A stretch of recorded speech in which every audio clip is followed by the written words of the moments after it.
It was high noon when he turned toward home. He had forgotten all about Kitty-boy, but when the confident little beastie came rubbing up against him, purring softly, the doctor smiled as if a sudden thought had struck him, and stooping down he rubbed Kitty-boy's head, after which performance the artful little creature rolled over on his back and turned his gold-coloured eyes upon the doctor, inviting a frolic. Then up and away he scudded, with arched back and curved tail, the very embodiment of a witch's familiar. "You little imp of darkness," cried the doctor. "Such capers in the house of a sober bachelor! You'll be occupying my bedroom next, and calling it your own." A prediction which speedily came true, for that very night Kitty-boy slyly crept up behind the doctor, and hiding himself, craftily bided his time, and in the dead of night stole forth and curled himself up on the foot of the bed, waking the doctor in the morning by licking his hand with a red, rough little tongue. And then followed wild, frantic gambols, dancing and prancing over everything, coquettings with the tassels of a dressing-gown, tussles with a slipper, mock fears of a very innocent reflection in the glass, delicate tiptoeings about the dressing-table, with attempts to pry into every box and drawer, then one leap into the air, and a waltzing after a little black tail, whose existence Kitty-boy seemed only that moment to have discovered. All this so entertained the doctor that he lay in bed shaking with laughter at the absurd antics, and went down to breakfast with Kitty-boy on his shoulder. After this it was evident that Kitty-boy considered the second-story front bedroom as his own. To be sure, he generously allowed Dr. Brewster to share it, to occupy the bed, if he were not in the middle of it, or the doctor might sit in any comfortable chair for which Kitty-boy had no immediate use. But the lordly little creature took possession so absolutely that the doctor's sense of humour was greatly tickled by this overweening complacency and confidence, and he meekly took another chair when Kitty-boy occupied the better one, or, indeed, moved over to the right side of the bed, if Kitty-boy preferred the left. It was the evening of the day which had seen the doctor at the post-office. It seemed to him that it had been many more than 24 hours since the sly little cat had followed him indoors, and had ingratiated himself into the good man's favour. Already the doctor was making a confidant of this same little waif. "What would you do about it, you little limb of Satan?" he asked, as he opened the letter he had so carefully put aside that morning. "Come, you shall decide. Let us see what sort of oracle you can make. You started this anyhow, as I remember. Now, get me out of it if you can." Kitty-boy winked soberly as the doctor thus addressed him, but looked very wise, as if he knew much more than he proposed to tell. The doctor softly stroked the black fur, which was less rough than it had been the day before. "Shall I go or not?" he asked. "You can advise, and then, like others in the same position, I'll do as I choose. Here is the letter." He shook it at the little creature, who grabbed it in both paws, rolled over with it once or twice, then taking it in his mouth he jumped down from the table and walked off with his prize to the chair where a soft felt hat of the doctor's was lying. Into this jumped Kitty-boy, letter and all, and, curling himself up, looked with a knowing wink at the man who was watching him. "Nothing could be plainer," laughed the doctor. "Go is the word. Pick up your hat and its contents, you say. Here we are, take us and go.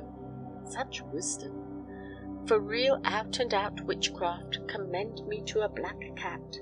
Ah, Kitty-boy, it is well you did not live in the time of those old fellows, my ancestors, Rustling Brewster and Preserved Fish and the rest, or we'd both be strung up for practising the black arts, although such names as they had were enough to choke them without hanging.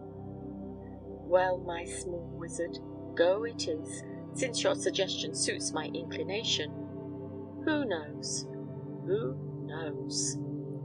He sat absently stroking the little cat, who had returned to the table, and it was evident that something had given him food for deep and not altogether unpleasant reflection, for the evening paper lay untouched, and the open fire seemed to hold the man's fixed attention. Was it KittyBoys' sorceries that caused past events to rise as flames from ashes, to add a new warmth to a half-chilled memory? The next morning it was that Dr. Brewster turned his steps towards a quiet street in a modest quarter of the city. An open square gave a pleasant airy appearance to the neighborhood. The sun was shining brightly, but the air was frosty, and the doctor stepped along briskly. His footsteps did not falter until he reached the house 610 West 12th Street, and then for a moment he paused, taking off his hat and wiping his brow as if it were a warm day. Immediately after, however, he mounted the steps with a firm step and gave the bell a vigorous pull. It was answered by a neat maid, who paused expectantly for the card, which the doctor did not produce. "Tell Mrs. Temple a friend wishes to see her," was his message. He was ushered into a small room, which was warm and cosy. A fire glowed in a Baltimore heater. There were pretty, tasteful articles scattered about, which gave the room a cheerful, homelike look. The doctor picked up a book from the table, put it down again, nervously took 2 or 3 turns up and down the floor, and finally stationed himself with his hands behind him at one of the windows, fixing his eyes upon the street. Presently someone entered, and a soft voice said, "You wish to see me?" The doctor turned abruptly, and held out his hand to the tall, fair woman who stood before him. "Eleanor," he said. The colour mounted to the lady's cheek. "Dr. Brewster," she faltered. Where did you learn of me?" "At the club," replied the doctor, gravely and truthfully. "It is truly good to see an old friend," continued Mrs. Temple. "You know, you have heard." "I know nothing but that you are here," answered the doctor. "Mamma," said the child, after the doctor had left them, "is that a very nice man?" "Why, darling, yes, of course, yes, he is very nice." "I thought so," she returned confidently. "Is he very expensive?" "Oh, you mean wealthy?" "I think so, enough so at all events. What funny questions! Why do you want to know?" "Just 'cause I like to ask funny questions." "Mamma, do you like bread?" "Why, you midget, you were just asking questions to tease your mother.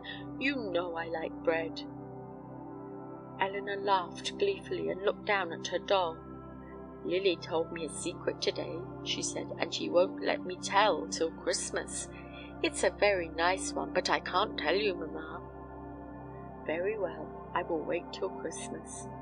"Don't you want to know it?" the child asked anxiously. "Not if you don't want to tell it." "But I do, only Lily won't let me. Mamma, this morning I was a kitten." "You were? I didn't discover it." "I was. I had a red ribbon round my neck, and I was black, and Lily was Eleanor Temple, and she played with me. See where I scratched her? Do you want me to be a kitten for you, mamma?" "Not if you scratch, nor if you have to turn black." That amused Eleanor greatly. "I doesn't have to. I've just make-believe claws. Mamma, are you going to take me to church on Christmas?" "Why, of course. Don't you want to go?"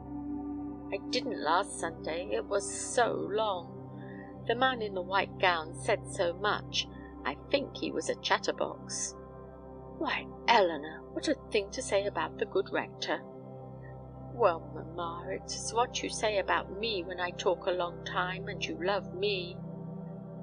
Mrs. Temple smiled. "Then you don't want to go to church on Christmas?" "Oh, but I do.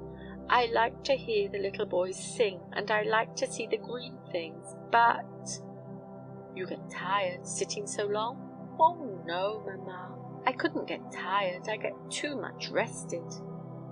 "I see. Well, dearie, we will go to the early service, which is not so long." "And then come home and have the Santa Claus part of it for dessert? That will be nice. I wish the doctor would come soon. I want to ask him something." The doctor did come soon. Indeed, there was scarcely a day after this which did not see his stalwart form turning into the quiet street, and the affection between the grave man and the pretty child grew apace, so that many confidences passed between them.